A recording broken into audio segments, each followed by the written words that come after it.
Yo, C, we are back. We just wrapped up episode 9. We're making pretty good progress on this season. Welcome back, Shortbox Nation. Just an occasional warning, if you haven't watched up to episode 9, spoiler warning. We're going to go ahead and jump right into the C. We got some topics from this episode, man. What do we got? We absolutely do. Topics include a little story about Jack and Maggie. Nadeem gets blackmailed. Also, I was waiting for that. The last episode we end where Matt has to make a choice. Wait, time out. Matt makes the choice he's faced with the choice. It ends with it. Right. Okay. That's the end. Got it. Okay. That is our third topic, yes. Got it. Everything's starting to blend kind of together. Okay. Jack and Maggie, man. So the episode 8 ends with Maggie revealing, I'm his mother. This episode opens up with Matt going down to visit Father Latham. Latham out here hustling fools. Man, that's the last thing I needed was to see a dude fucking. I know. The man of the cloth, man.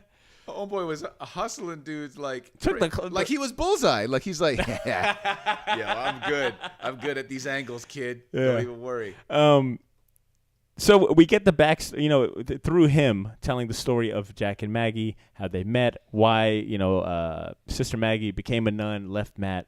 We get all of that in this episode, and I don't know how it kind of relates to the comics. I don't know if the comics really dived into I'm going to take a little issue here. Like, hit it. I thought, one, you know how I feel about Mark Waid writing for Daredevil. Mm-hmm. And this comes into play a little bit because they kind of, not that Miller is the end-all, be-all for Daredevil. I mean, in my opinion, he is. It's pretty damn close. Right. But they took a little bit away from the story of why they kind of demonized Mother Maggie a little bit, man. Like, they made it seem that the reason, according to Miller, when she left, it was because Badland Jack was a little bit abusive. Yeah. And that he was kind of punchy, and that she's like, look, I don't need to take any of that nonsense. Mm-hmm. And she bounced. And that also added to why Jack he felt bad about himself, and it contributed to his character. It fleshed him out a little bit, made him a little more human. Like, he's like, man, I'm kind of a jerk. Yeah. And also Maggie didn't want to leave her son, but at the same time, her life was kind of like, where you're going is not where I want to go, and all that stuff. And then they changed it to making it a postpartum freaking the more you know kind of like ding, ding, ding, ding. Look, I'm like, no, what? But that's because of Mark Waid. Because Mark Waid retconned that nonsense and made that the reason. And I'm just kind of like, whatever, man, whatever. But that said, it was cool to see both Jack and Maggie. I don't want to get on a negative tangent. It was cool to see Jack and Maggie interacting with each other and have that whole sort of like, you're from one world, I'm from another. It was like Grease, dude, like it's like. I was thinking, damn, the Murdoch charm works on a damn nun. That Murdoch charm is serious, man. I think she got him, man. I think she was like, dude, you don't fool me. Like, you got the tough guy down, but you want this. I don't know if there's much. Well, actually, no, because I think we both got a little teary-eyed when Father approaches Sister Maggie, and he's like, hey, Matt knows. He approached me about it. She runs down to the cellar.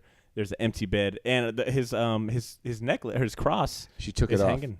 Yeah, man.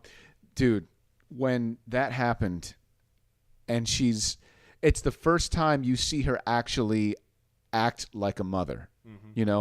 Every other time she's basically been the listening ear that he needed. She acted in regards to the capacity of her job as a nun, as a member of the cloth of the clergy. She offers counsel, she offers advice, she offers the tough love, but never as a mother.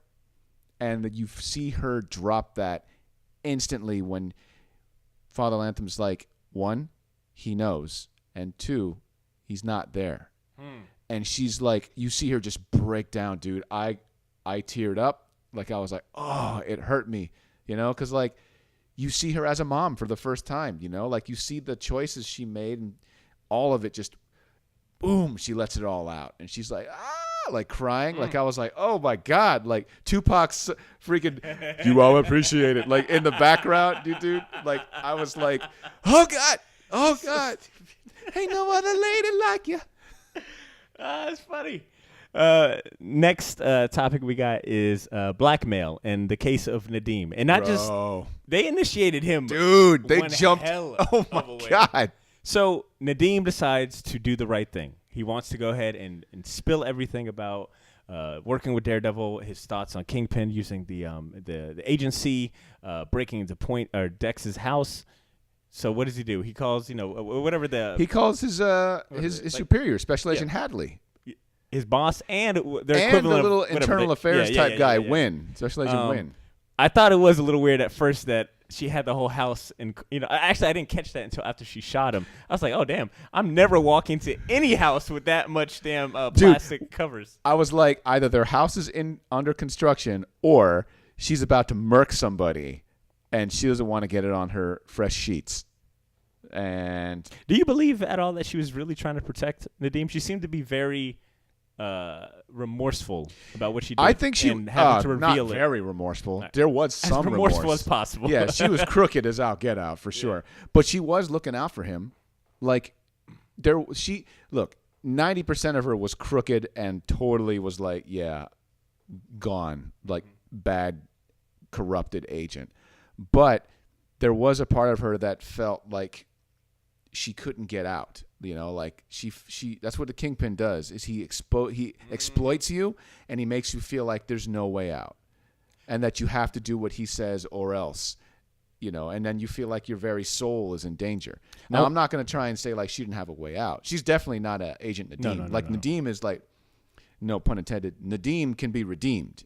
Clearly, he was about to be, but man, they freaking set him up. I had the same thoughts about Agent Hadley, but they kind of gave one to the gut when she says to Nadeem, I had 2 kids, right?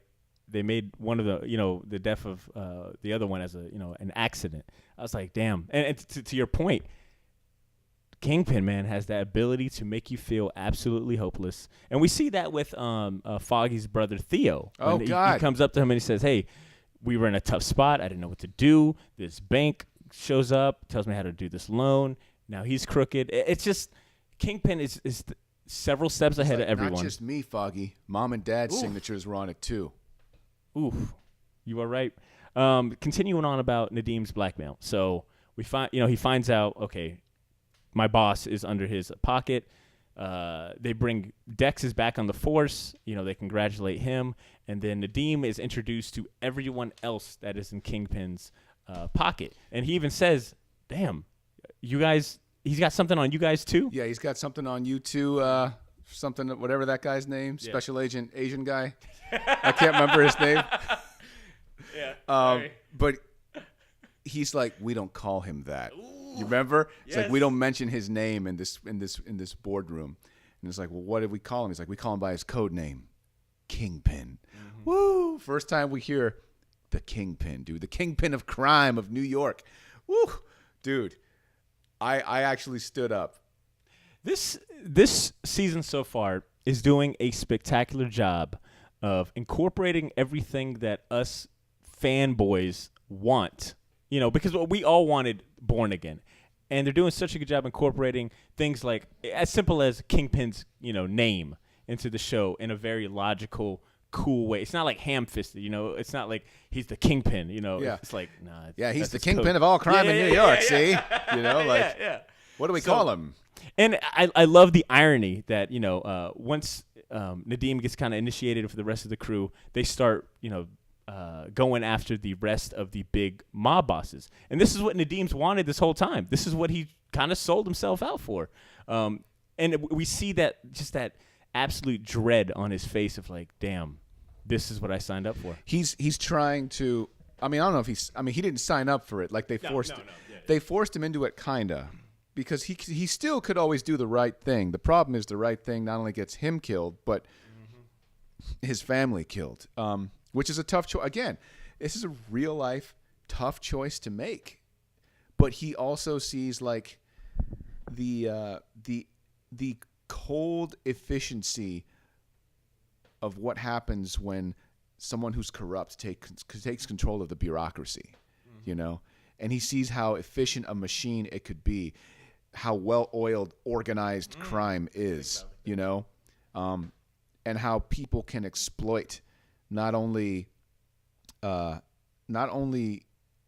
decent individuals, but they can exploit the virtue that exists inside of somebody to their own ends if the other person lets them, you know. Oh, it's just painful to watch. And, you know, this episode also helped establish that not only is, you know, something like a government agency like the FBI prone to Kingpin's, you know, control, but even Kingpin's competition in the criminal world, there is no one like him. Because he's got, 4 or 5 of the biggest mob bosses there, and he manages to get them to, you know, under his control as well. Yeah. It's Oh, yeah. Old girl from Luke Cage season 2, the Italian, the mafia boss. She was like, I got to give it to you, Fist. Yeah, you know, she might as well have had like a piece of linguine sticking out her mouth. She's such a stereotype. Everybody at that table was like stereotype mob boss. They had like a Hasidic Jew guy sitting there, and he's like, what are you talking about, Fisk?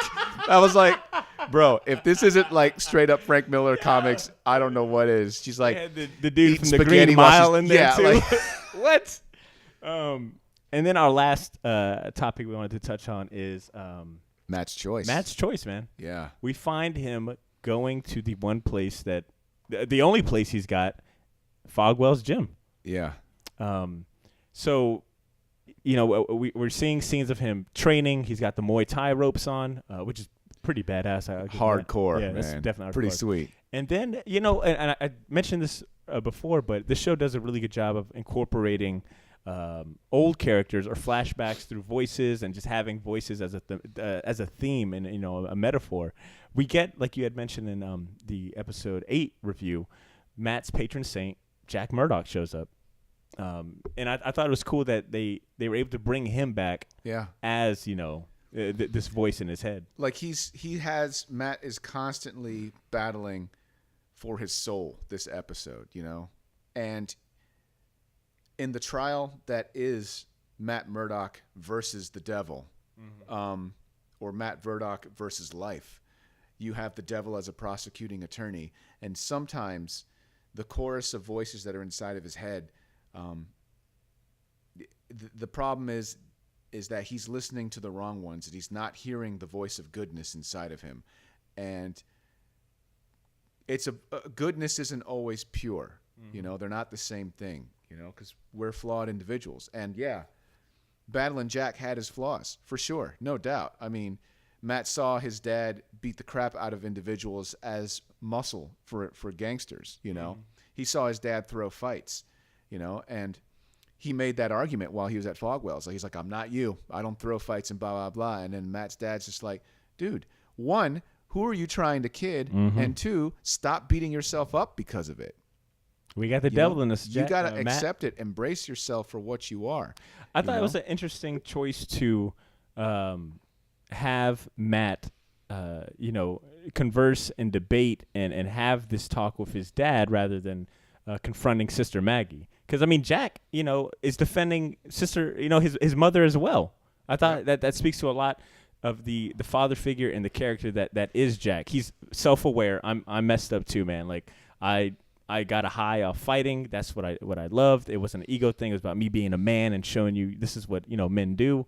Well, you got, I mean, as far as psychology is concerned, you have, you know, Nietzsche said God is dead. Freud said God is dad. You know, so it would make sense that his daddy issues start showing up about the time he has a crisis of faith. But at the same time, he's not ready to make peace with Maggie yet. And right now, the only father mentor he has in his life is still kind of around, and that's Father Lantom. And he's not talking to him because he feels he can lash out at that. But the choice Matt has to make now is whether he will accept who he is and realize that killing someone is crossing a line, taking a life is crossing a line, or to try and navigate his way back to who he is, a man with a generous heart, the heartbeat of Hell's Kitchen, you know, and save someone's life. And that's a tough choice he has to make because in his head, there are a lot of voices that are distracting him. To kind of go back to what I've been saying throughout these video series, that image of Jack transforms into Kingpin once again. Yeah. And we see, Matt saying, screw this talking shit, and ends up beating him, what appeared to be to death. And it's just looking dark for Matt, man. Yeah. I mean, he snaps. It's almost believable. I'm almost. What the devil wants is to get him to cross that line and forget who he is and strip him of his individuality. Yeah. This one definitely had a lot to unpack. I think we've done a pretty good job of touching on those, and I want to get on to episode 10. But was there anything else to bring up? I mean, we covered. Well, just that it ends on a cliffhanger. Yes. The idea that the choice that Matt make is either stick around and wait for the Kingpin to basically get into a knockdown, drag out, winner takes all, only one man leaves kind of fight, or once he finds out that they're after Karen, to once again remember who he is and just leap out into that abyss and save his friends like he knows he should, but he's distracted. So. And I'm sure it doesn't help, and it only amplifies that possibility of choosing that darker path, because even the old girl that he had, I think her name was Shelby, Peter chick, even she's like, oh God, thank God you're here. Oh, you're gonna kill him? Great. That's a hate. Everybody has expectations, I think, of what they want from him, and it's too much. Like people say, you should be this. This is what a hero should be, and this is what a hero should be, and you should be a hero this way.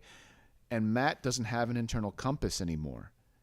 And he's trying to figure out what it is and what it means to be a good person, what it means to be a hero. And he's lost, man. He's in the weeds. Yeah, I'm excited to see what goes on next. I think we're at a good stopping point. Let's go to end this video. Let's go ahead and jump on episode 10. Once again, to you people watching, like, comment, subscribe to the YouTube channel. Check us out on our podcast, the Short Box Podcast. Thank you so much, and we'll catch you in the next video, all right? Peace.